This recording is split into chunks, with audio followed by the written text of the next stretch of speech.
Olá, pessoal, muito bom dia. Hoje estamos indo para a aula de número 30 do nosso Livro dos Médiuns, com o nosso querido amigo Marco. Marco, namastê. Atma Namastê, deixa eu colocar a minha apresentação.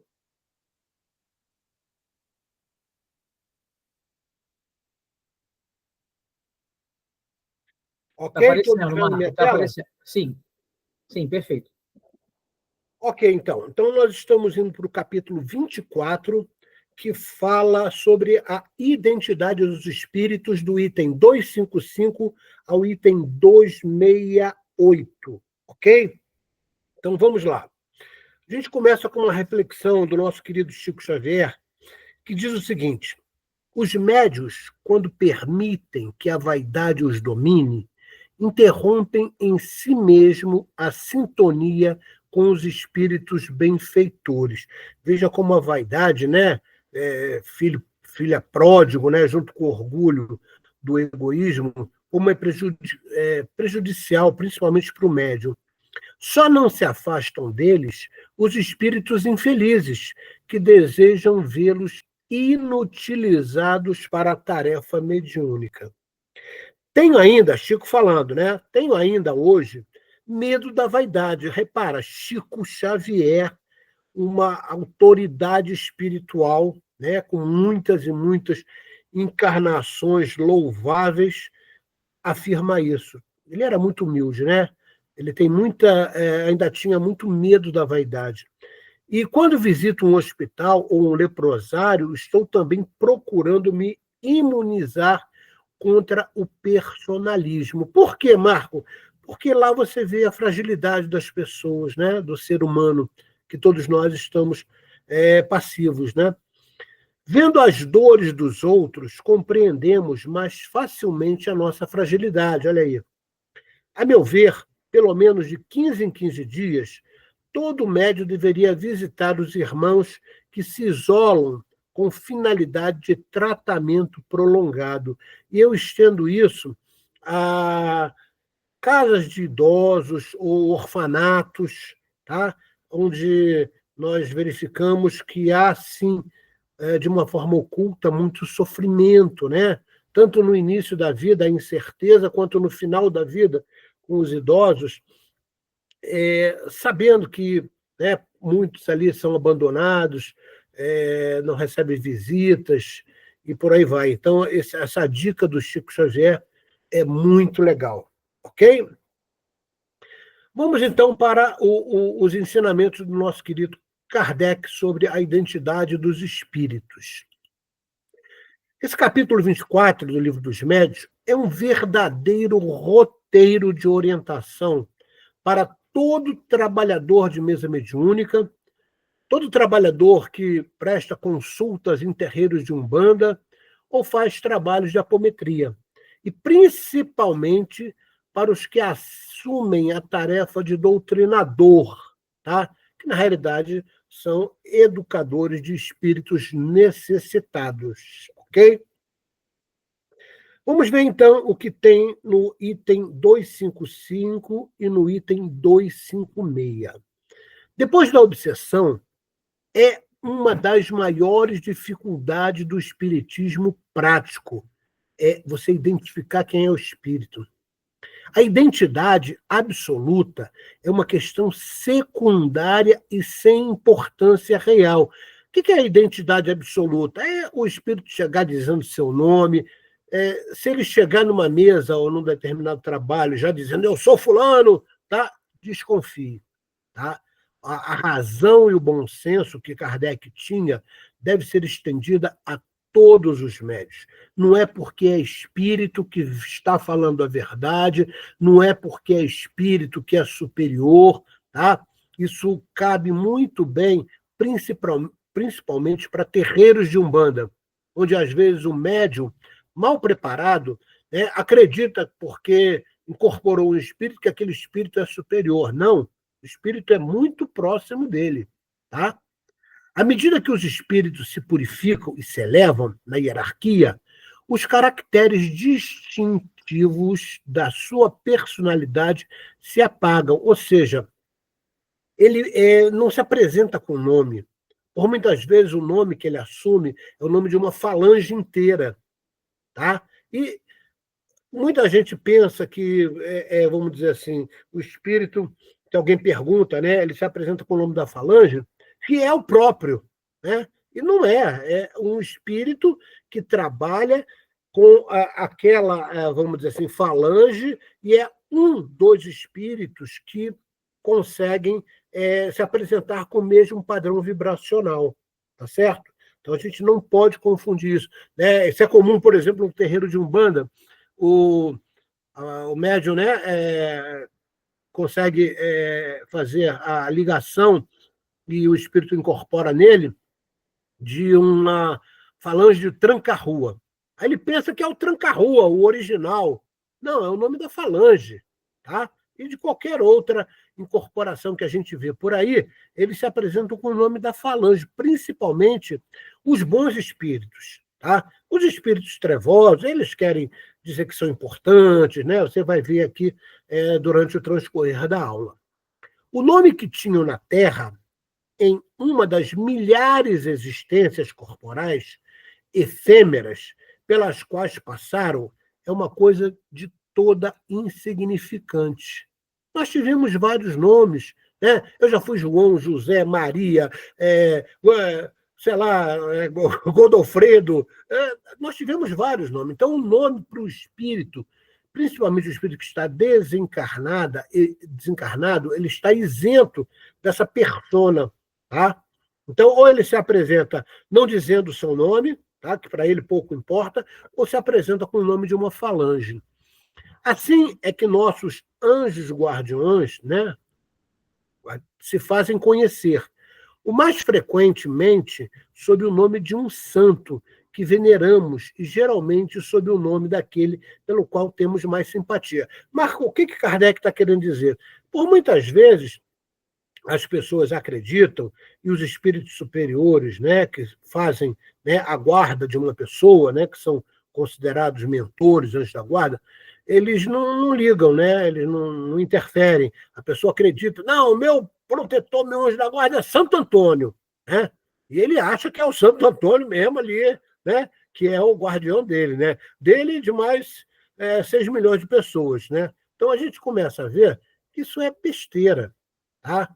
O espírito que se propõe a ser seu anjo guardião, de ser seu mentor, ele assinou uma espécie de contrato com você. É uma pessoa próxima de você que está acreditando ser capaz de impulsionar o seu desenvolvimento espiritual. Tá? Essa é a função dos mentores, dos anjos guardiões. Tá?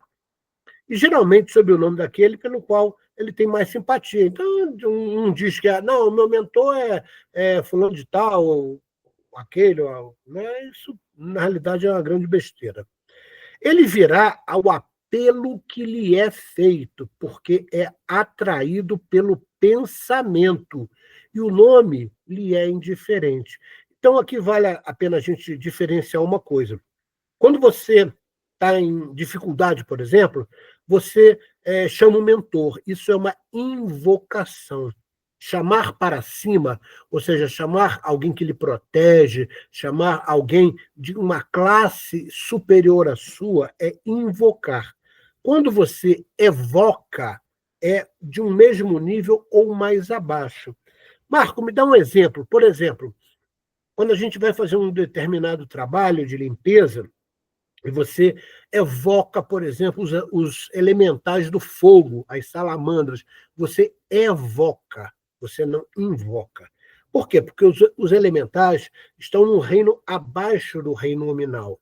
Então, a evocação é um chamamento. Tá? É como se fosse, né, não é uma ordem, mas é como se fosse um apelo que eles normalmente atendem. Tá certo? Então, esses são 2 itens desse capítulo, né, que se refere ao item 255 e 256. A questão do nome é secundária, como a gente viu, podendo o nome ser considerado como simples indício da classe que o espírito ocupa na escala espírita. Tá? Então, aqui, particularmente, é o que eu falei das falanges. Tá? Os melhores espíritos podem se substituir uns pelos outros. Olha aqui, ó. Olha aí o caso da falange. Ele se apresenta com o mesmo nome, porque ele está substituindo, vamos dizer assim, né, entre aspas, o original, sem que isso tenha consequência. Os espíritos superiores formam, por assim dizer, um todo coletivo. Então, é esse conceito de falange. Eles trabalham em falange, tá? Dependendo da forma que vão agir, dependendo do objetivo ao qual se reúnem e estão dando ao nome daquele agrupamento o nome de uma falange, que normalmente é do, vamos dizer assim, mentor, né, daqueles trabalhos que a espiritualidade estará desenvolvendo. Da qual as individualidades nos são, com poucas exceções, completamente desconhecidas. Tá? A gente, por muitas vezes, desconhece o nome que vai ser dado, o que é dado, e quando é dado um nome que nós conhecemos, normalmente é devido à forma como aquele espírito, o original, trabalhava. Tá? Então, eles dão continuidade àquela forma caridosa de trabalhar. O que nos interessa não é a sua pessoa, mas o seu ensinamento. Ora, do momento em que o ensinamento é bom, pouco importa de quem o dá. Se chame Pedro ou Paulo. É julgado pela sua qualidade e não pela sua insígnia. Se um vinho é mau, não será o seu rótulo que o tornará melhor.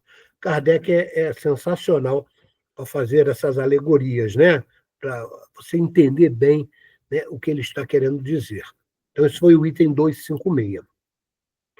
Uma pausa aqui para a gente fechar. O espírito que se apresenta em uma mesa mediúnica para o intercâmbio, ou em qualquer outro local que objetive a caridade e a orientação evangélica, geralmente não gosta de ser questionado em sua identidade que se apresenta. Isso o melindra e ele pode ir embora. Portanto, o doutrinador, né, o educador daquele processo, deve ater-se no caráter de sua linguagem e observar atentamente as circunstâncias durante o diálogo.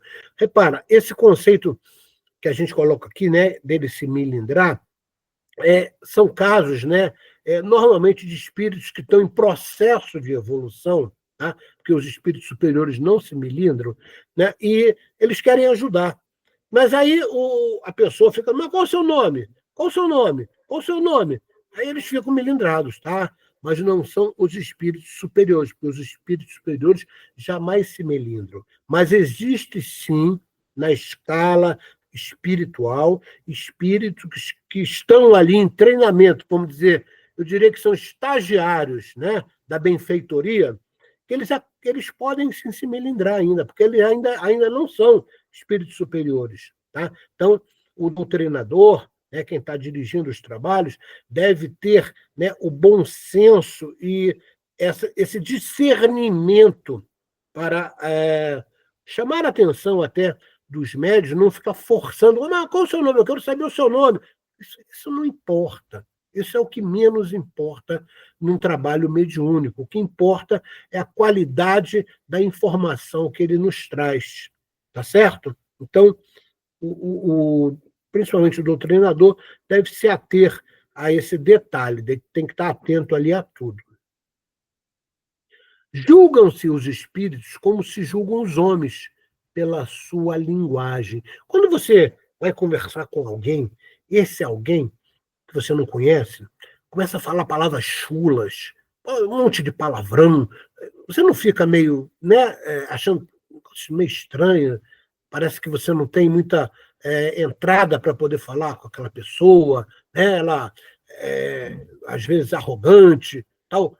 É da mesma forma que a gente julga os espíritos nesse conceito, não de julgar o conceito do caráter, mas julgar a possibilidade de ajuda que ele está vindo fazer ali após aquela invocação, tá certo? Então, quem trabalha como doutrinador ou é dirigente de uma casa espírita e acaba presidindo trabalhos, ele tem que ser treinado para isso, porque os espíritos podem, sim, querer enganá-lo. E tem espírito muito inteligente, como é o caso, por exemplo, dos magos negros, que se você não tiver experiência, ele acaba te botando dentro do bolso, tá? Porque eles são muito inteligentes, conhecem o evangelho de cabo a rabo, tá? Conhecem tudo, tá? Porque por muitas vezes foram bispos, foram letrados, tá? São muito inteligentes, mas acabaram, né, debandando para o mal. Então, fica aí a dica. Deve-se considerá-los como correspondentes que jamais foram vistos.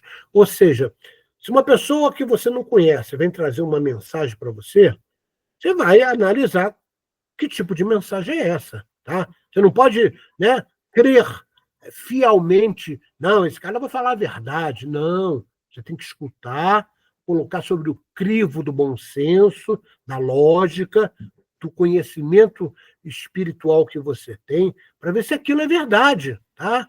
Então eu volto a dizer, não acredite em tudo que os espíritos falam, porque você não sabe quem é o espírito. Então, fica a dica aí.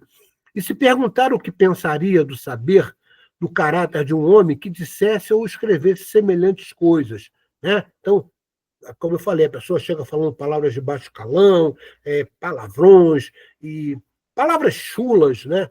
Você vai ser, esse cara tá meio esquisito, né? Então, da mesma forma, Kardec recomenda que a gente deve agir também assim com os espíritos, tá certo? A linguagem dos espíritos está quase, eu botei esse quase aqui, sempre em razão do seu grau de elevação. Por quê? Porque se ele for um espírito muito inteligente e enganador, ele vai te botar no bolso se você bobear. Tá? Então, você tem que estar atento aos detalhes do que ele fala, se contraria alguma máxima espírita. Tá? Então, ser doutrinador precisa de um bom preparo. Não é qualquer um que vai presidir uma mesa mediúnica ou vai fazer a orientação de um desenvolvimento mediúnico, tá? Porque você precisa de experiência para ocupar essas funções, tá certo? Então, fica a dica aí para vocês. Concluir-se-á que tudo que na linguagem dos espíritos revele uma falta de bondade e de benevolência não pode emanar de um bom espírito. Item 264. Então, repara, os bons espíritos jamais vão querer fazer julgamento de uma pessoa, falar que aquela pessoa está errando, que aquilo é uma falta. Eles não fazem isso. Tá? Então, a falta de compreensão, a falta de benevolência com a fragilidade do próximo é uma característica dos maus espíritos. Eles não, né, não, como se não perdoassem. Né? Eles vêm e colocam aquilo de uma forma ríspida. Tá? Os bons espíritos sempre amenizam, tá? A falta do outro, dizendo que eles precisam de mais orientação. É diferente você falar assim, por exemplo, fulano é ignorante, é uma besta quadrada, de você falar, né, de uma outra forma. Olha, essa pessoa ainda está precisando de orientação, né? Ela está ainda um pouco perdida, ela não sabe discernir bem ainda, né, o que é necessário para o seu próprio desenvolvimento. Então, a segunda fala minha foi de um espírito superior. A primeira fala foi de um espírito ainda, né, com dificuldades para ele mesmo. Tá? Então, fica a dica aí de Kardec no item 264. O espírito pode ser bom, benevolente e ter conhecimentos limitados, ao passo que um espírito inteligente e instruído pode ser muito inferior em moralidade. Olha aqui o caso dos magos negros. Tá? São espíritos, a maioria dos magos negros são muito inteligentes. Não, não os subjugue ou acredite que você é superior, porque eles têm uma longa estrada. Tá? E são muito instruídos, inclusive no Evangelho. Tá? Podem recitar o Evangelho de trás para frente com uma propriedade enorme. Você desconhece quais foram as encarnações dele, o que ele teve de acesso. Então, repara, Kardec deixa claro que às vezes o espírito é bom, é benevolente, mas tem conhecimento limitado. Por isso é que a gente não pode acreditar em tudo que os espíritos falam, tá? Nós temos que sempre olhar com aquele processo que Kardec fazia muito bem de razão, de bom senso, se aquilo contraria alguma lei divina, tá certo? Então, Kardec ele se preocupa muito e chama muita atenção no Livro dos Médiuns sobre a possibilidade de nós sermos enganados, né, por espíritos que se fazem, né, instruídos, muito inteligentes, falando coisas bonitas, né? Então, a gente tem que tomar muito cuidado. Então, trabalhar na mesa mediúnica não é para qualquer médium. Trabalhar, por exemplo, na apometria não é para qualquer médium. O médium tem que ter um quê de experiência, tá? Para poder dialogar de uma forma, vamos dizer assim, verdadeira, né? E frente a frente com aquele espírito. Os espíritos superiores nos aconselham a desconfiar e a submeter qualquer comunicação a um exame minucioso. Olha o que eu venho falando. Rejeitando sem hesitar tudo que peca pela lógica e pelo bom senso. Os bons espíritos, com isso, não se ofendem. Jamais. Porque nada tem a temer do exame, somente os maus se melindram. Aquilo que eu falei, né, aqui no slide anterior, né? Quando se melindrou, né, ou é estagiário do bem, né, ou ainda não entendeu a necessidade de fazer a caridade, né? Como diria Kardec, né? Replicando o Espírito Verdade, fora da caridade não há salvação, tá certo? Os espíritos superiores dizem tudo com simplicidade e modéstia. Não se gabam jamais. Não exibem seu saber nem sua posição entre os outros. A linguagem dos espíritos elevados é sempre idêntica, se não quanto à forma, pelo menos quanto ao fundo. Ou seja, a essência do que eles falam é compreensível, eles não ficam falando palavras difíceis, até porque quando o espírito se apresenta, ele conhece com quem ele vai falar, né? Então, ele procura falar de uma maneira que a cognição de quem vai entender possa perfeitamente compreender tudo que ele está falando, tá? Isso é uma característica dos bons espíritos, dos espíritos superiores. Os pensamentos são os mesmos, quaisquer que sejam o tempo e o lugar. É sempre benevolência, é sempre bondade, é sempre dar orientação para paciência com os erros alheios, tá? E por aí vai. Não serão contraditórios, né? O que a gente falou. Sem prolixidade, gracejo frequentemente é fino e picante, mas jamais é trivial. Tá? Às vezes eles, né, podem fazer uma certa brincadeira, mas é uma brincadeira sempre, vamos dizer assim, de bom grado. Às vezes um gracejo, né, para você refrescar, né, a sua forma de trabalhar. Né? Tem pessoas que acreditam que para trabalhar ele tem que estar ali completamente sisudo. Não, não é isso. Tá? Então, às vezes eles fazem um gracejo, sim, mas é um gracejo fino, não é um gracejo grosseiro, tá? Nem trivial, não é aquele gracejo que você vê ali no botequim da esquina, tá certo? Então, estamos falando dos espíritos superiores. Os bons espíritos não dizem senão o que sabem, isso é muito importante. Às vezes, tanto numa mesa mediúnica, quanto no terreiro de Umbanda, quanto na apometria, o diálogo se faz com o espírito e o médium acredita que o espírito sabe tudo. Ele não sabe tudo.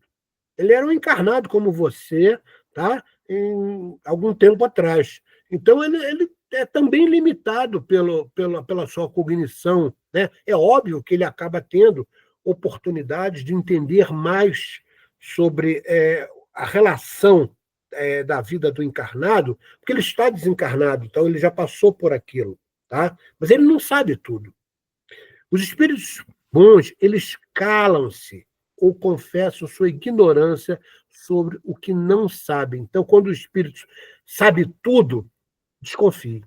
Tá? Então, quando ele fala, olha, isso eu não posso lhe dizer porque eu não sei. Né? Ou então ele fala assim, eu não tenho autorização para falar sobre isso. Porque às vezes eles vêm dar orientação, mas isso não é tudo que eles vão falar. Tem coisas que, né, eles não falam porque aquilo vai depender do livre-arbítrio daquele que ouve. Tá certo? Não precisam jamais as datas. Isso aqui é fundamental, tá? Vocês entenderem. Eu, uma vez, né, num terreiro de Umbanda, eu fui alvo de um espírito que precisou uma data para mim, para eu falar para aquela consulente, tá? Ele falou, não, eu vou até dizer qual foi o fato. O marido dessa pessoa que estava ali me à minha frente, né, sendo atendida por mim pela entidade que trabalhava comigo, ela perguntou se estava próximo do marido dela sair da cadeia, tá? E que o processo estava sendo julgado há muito tempo. E na mesma hora veio na minha mente e falou assim, vai sair mês que vem. Aí eu ia falar, porque aquilo foi quase que automático, né? Aí eu parei para pensar, eu falei, não, peraí, tem alguma coisa errada. Espírito bom não precisa data. Ele não diz quando as coisas vão acontecer. Ele simplesmente dá um alerta para você se precaver. Tá? Mas a data que vai ocorrer, aquilo depende também de uma série de circunstâncias, tá? E do livre-arbítrio dos encarnados. Então, ele não interfere, ele não fala sobre isso. Tá? Outra coisa, eles jamais dão ordens. Eles não ficam elogiando as pessoas, aprovam quando se faz o bem, mas sempre com reserva. Então, os bons espíritos, tá? Eles dizem, olha, você procedeu bem assim, mas ele não fica aí, vamos dizer assim, né, insistindo, né, dizendo que você foi maravilhoso, por aí vai. A pessoa elogiar demais desconfia, amigo. São muito escrupulosos sobre as atitudes que podem aconselhar. Né? Eles são precavidos. Eles sabem que o encarnado ainda está acometido de defeitos morais. Tá? O desencarnado também, mas às vezes, se for um bom espírito, ele conhece, né? Ele vê ali no campo áurico da pessoa quais são as mazelas que ela tem. Então, eles são muito comedidos, tá certo? Procuram suavizar os erros e pregam a indulgência. Não prescrevem senão o bem, tá certo? Então, Kardec deixa claro essas coisas todas que a gente falou no subitem, né? Isso aqui, por que eu falo subitens? Porque quando eu coloco, às vezes, né, esse sinal aqui, significa que eu dou um salto dentro desses itens, né, que formam subitens do número 267. Então, aqui tem mais, tá, de um subitem, por isso que eu boto subitens, ok? Vamos entender alguns procedimentos e reflexões úteis que nós verificamos em alguns subitens do item 267, tá certo? Não há outro critério para discernir o valor dos espíritos senão o bom senso. Olha quantas vezes Kardec afirma isso. Julgam-se os espíritos pela sua linguagem e suas ações. As ações dos espíritos são os sentimentos que inspiram e os conselhos que nos dão. Tudo o que for mal não pode provir de um bom espírito. Não basta interrogar um espírito para conhecer a verdade. É preciso, antes de tudo, saber a quem se dirige. Você sabe realmente quem é o espírito que está ali? Eu diria que seria muita presunção você, né, simplesmente acreditar que quem está falando com você é porque ele disse que o nome dele é fulano ou beltrano. Tá? Isso é muito perigoso. Então, Kardec deixa claro em vários subitens e itens do Livro dos Médiuns que a gente tem que sempre desconfiar, sempre discernir, tá? Pela linguagem dele, pelas coisas que ele fala. Às vezes ele fala coisa muito bonita, cita trechos do Evangelho, cita passagens de Jesus, tá? Mas lá no meio do aconselhamento, vamos dizer assim, ele fala coisas que tu fala, peraí, isso não advém de um espírito bom. Lá no meio da linguagem dele, ele precisa de uma data. Olha, isso vai acontecer daqui a um mês, então você tem que tomar cuidado, porque Jesus dizia isso e aquilo. Então, os espíritos enganadores, por muitas vezes são inteligentes, eles têm essa capacidade, principalmente, eles sabem com quem eles estão falando. Tá? Então, quando o espírito tenta enganar, ele vê que tem ali alguma possibilidade, sim, de enganar. Tá? Aí depende de quê? Do médium poder fazer esse crivo, tá certo? Sobre os espíritos levianos, maus ou equivocados. O que Kardec nos ensina? A facilidade com a qual predizem o futuro. Tá? Então, os espíritos levianos, maus ou equivocados, têm essa facilidade de prever o futuro. Eles dizem, isso vai acontecer. Tá? Ninguém tem essa capacidade. Por quê? Porque depende do livre-arbítrio da pessoa. A pessoa pode estar completamente predestinada, completamente induzida a fazer uma determinada ação, e na hora H ela negar, porque isso é o livre-arbítrio. Tá? Então, os espíritos levianos, maus ou equivocados, apresentam uma linguagem pretensiosa, se mostram superiores, são imperiosos, né? Como se fossem donos da verdade, dão ordens, faça isso, querem ser obedecidos, absolutos em suas opiniões. Tá? Eles não deixam nenhuma dúvida da impossibilidade daquilo acontecer. Eles são precisos. Tá? Exige uma crença cega, dão elogios exagerados, estimulam o orgulho e a vaidade, pregando a humildade. Olha que gatilho perigoso. Dão elogios exagerados, estimulando o orgulho e a vaidade, pregando a humildade. Seja humilde, não sei o que, mas estimula a tua vaidade. Se apresentam muito facilmente sob nomes extremamente venerados. Então, se apresenta como Bezerra de Menezes, né? O espírito se apresenta como Joana de Ângeles. Né? Cuidado, tá? Espírito que fica se apresentando com determinados nomes, tá? Desconfie. Tá? Porque os espíritos bons e superiores estão pouco se lixando para o nome que a gente dá para eles. Como eu disse, o que importa é a qualidade da comunicação. Então, esses espíritos levianos fazem insinuações, sua ação sobre o médium é algumas vezes violenta e provoca nesses movimentos bruscos e sacudidos. Então, por muitas vezes, em caso de incorporação, tá, eles se manifestam de forma meio compulsiva. Então, o médium, não tendo controle, ele começa a fazer determinadas coisas, né, totalmente anímicas e até induzidas pelo pensamento daquele espírito, que não é um bom espírito.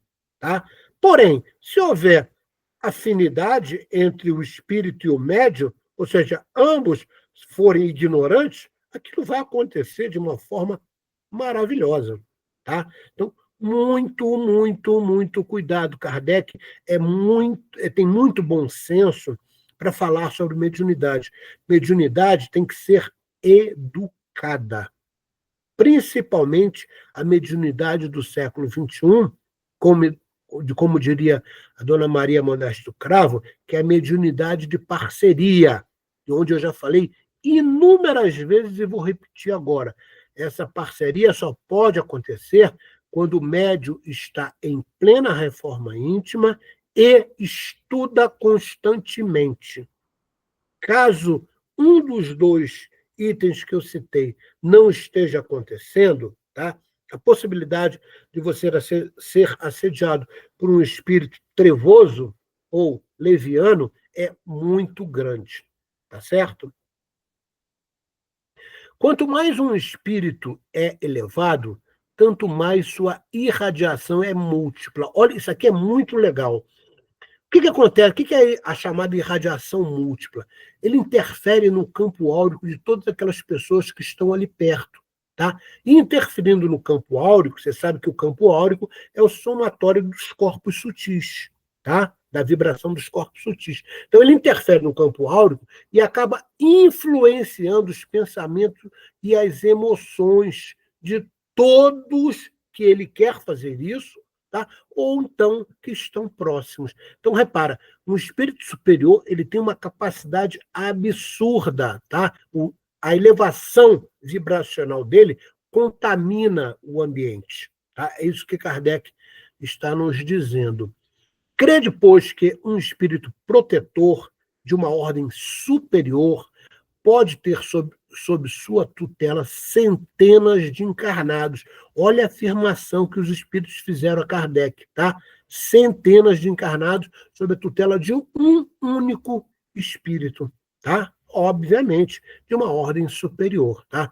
Esse é o subitem 5 do item 268.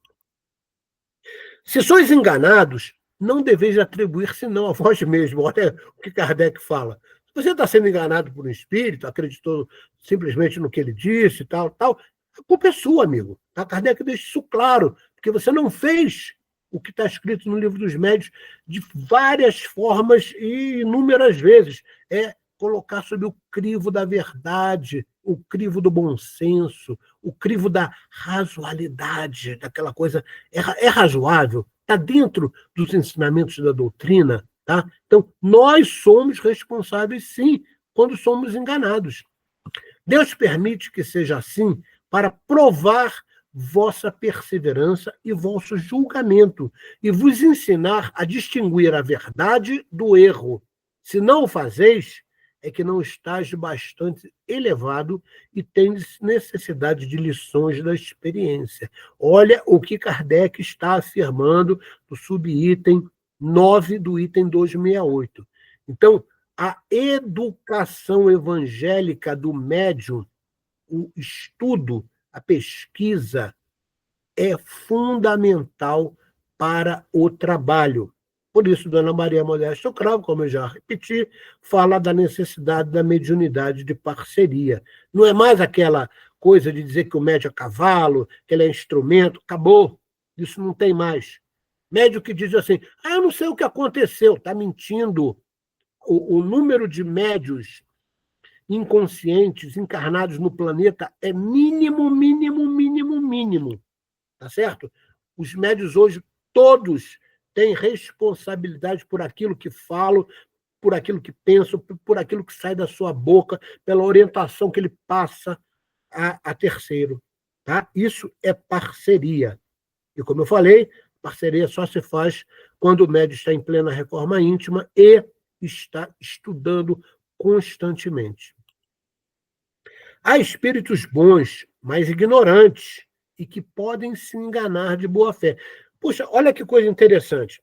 Tem espírito que é bom, ele tem a bondade, ele quer ajudar, tá? Mas ele não conhece tudo. Tá? Então, ele mesmo pode te passar uma informação, sendo um espírito bom, que está errada. Tá? Então, é por isso que Kardec diz, não acredite em tudo que foi falado a você só porque é um espírito. Tá? Isso acontece muito, mas muito, em terreiro de Umbanda. A Umbanda, né, o Candomblé, eles têm ainda que ter cursos de desenvolvimento mediúnico mais criteriosos para preparar melhor os médiuns. Tá? Tem médium que... peraí que eu vou ali fumar. Fuma, tá? E daqui a pouco volta para o trabalho mediúnico. Pelo amor de Deus, não dá para conceber isso. Tá?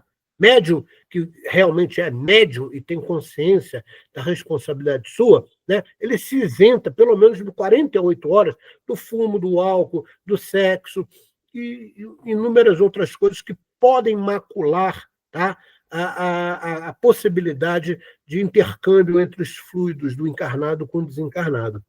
Então, fica a dica aí para vocês.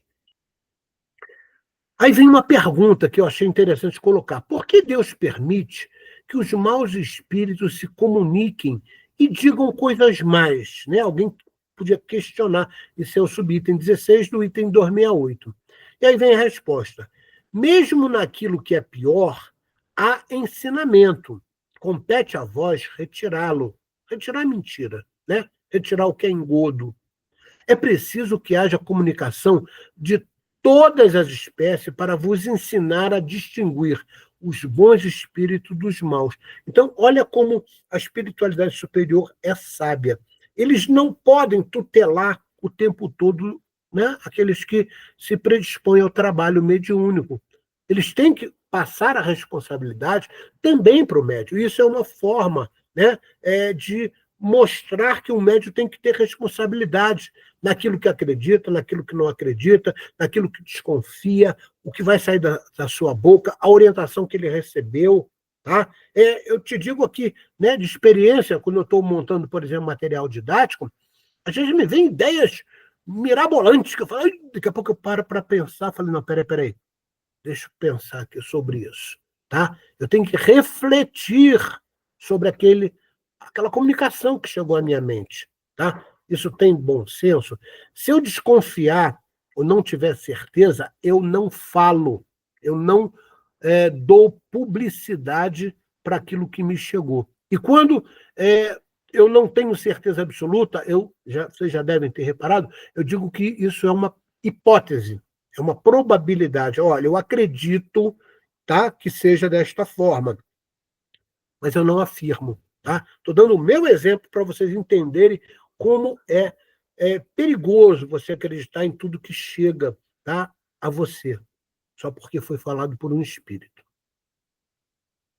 É preciso também que saibas que há pessoas pelas quais os espíritos superiores se interessam mais do que os outros ou outras pessoas.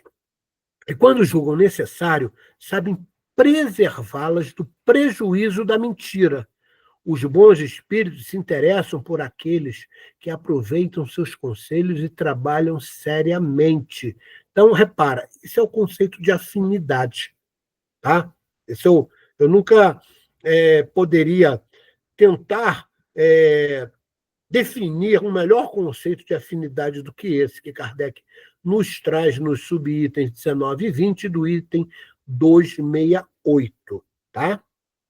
Então fica a dica para vocês desse conceito de afinidade. Nós nos afinizamos com espíritos que são correlatos, que podem entender que nós somos trabalhadores úteis, que nós estudamos, que nós estamos ali sempre preservando, tá, o bom senso e a razão crítica. Tá certo?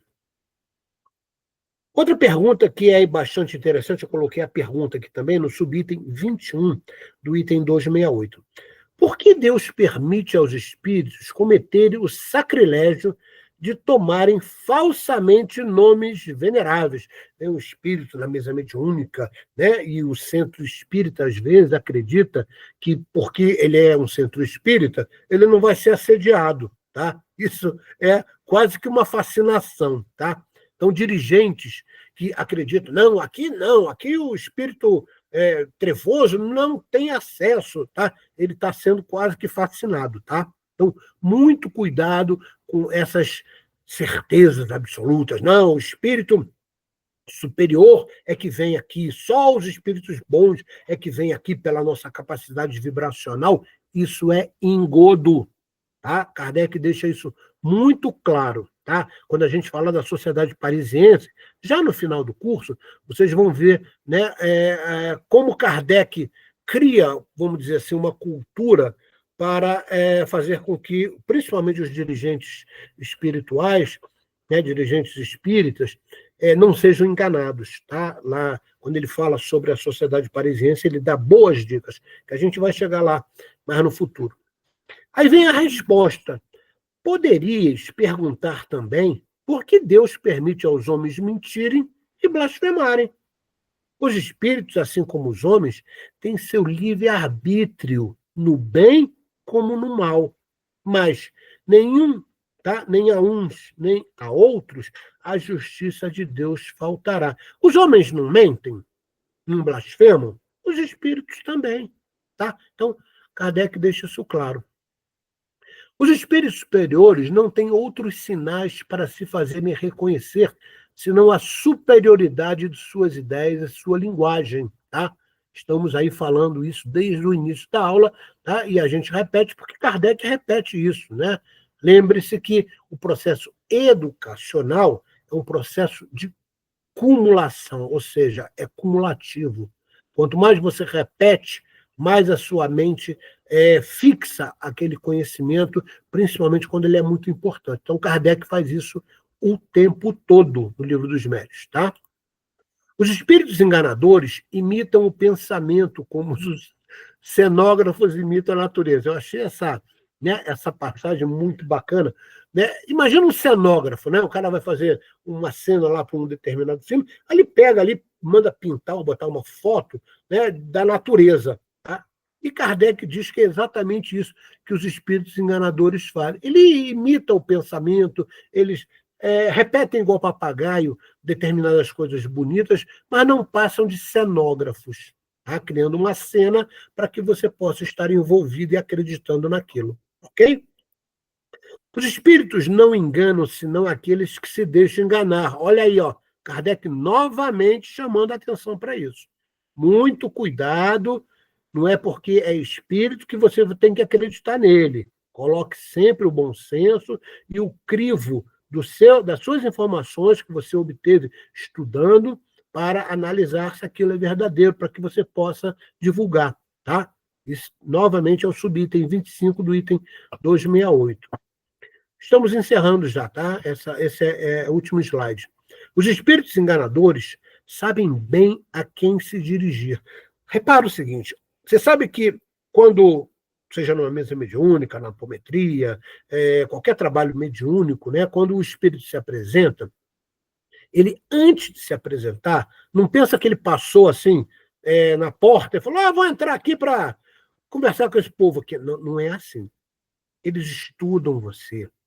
Eles pesquisam, eles te observam durante, às vezes, semanas antes de se dirigirem a você. Eles são extremamente cautelosos. Então, quando um espírito se apresenta, ele sabe com quem ele está falando. Se for um espírito enganador, ele sabe que tem possibilidade de influenciar o pensamento daquela pessoa a quem ele se dirige. Tá? Então, não pense que eles fazem a esmo, não. Tá? A espiritualidade trevosa é extremamente inteligente. Como diria Emmanuel, não duvidei jamais da capacidade das trevas. Tá? Emmanuel fala isso com muita propriedade. Os espíritos elevados não fazem nada de inútil. Tá? Imagina um espírito superior vir para falar uma bobagem, dar uma orientação que não serve para nada. Não é um espírito elevado, não é um espírito superior. Então, você tem que ter esse bom senso para analisar as comunicações que lhe chegam, seja pela mente, seja através de uma psicografia, tá? Seja em qualquer tipo de trabalho. Tá? Quando você faz uma prece, você vai fazer, por exemplo, um material didático, né? Muitas ideias vêm à cabeça. Só que você tem que estar sempre atento se aquilo está de acordo com o que a espiritualidade maior, né, trouxe para Kardec e que ele nos passa quando nós estudamos. Ok? E, por último, o médium experimenta as sensações do estado no qual se encontra o espírito que vem a ele. Então, isso aqui é muito importante, principalmente em processos de incorporação. Tá? Então, se o espírito vem de uma forma calma, benevolente e tal, é um espírito bom. Né? Ele vem muito agitado, tal, cuidado, tá? Cuidado com quem você está afinizando. Então, e o médium acaba experimentando as mesmas sensações. Por isso é quando você está, por exemplo, numa mesa mediúnica, e aí o médium que vai incorporar algum espírito que quer falar, ele vem com dores, com sofrimento, chorando, tá? Porque o médium experimenta aquilo e ele acaba externando isso, tá certo? Então, Kardec deixa isso muito claro para nós. Tá certo, meus irmãos? Espero que vocês tenham aproveitado todas as informações que eu passei aqui, né? Eu digo que eu sou um papagaio de pirata, né? Eu replico aqui o que eu entendo, né? Minhas formas de estudar do nosso querido Kardec, que é uma das tarefas da minha encarnação. Então, eu espero que vocês aproveitem isso, reflitam sobre tudo aquilo que lhes foi passado e que vocês possam fazer bom proveito de todos esses ensinamentos que o nosso mestre Kardec nos traz. Atma Namastê, que a paz do Senhor Jesus esteja nos lares e nas mentes de vocês, e nos encontramos no próximo domingo, ok? Um abraço, meus irmãos. Beijo no coração.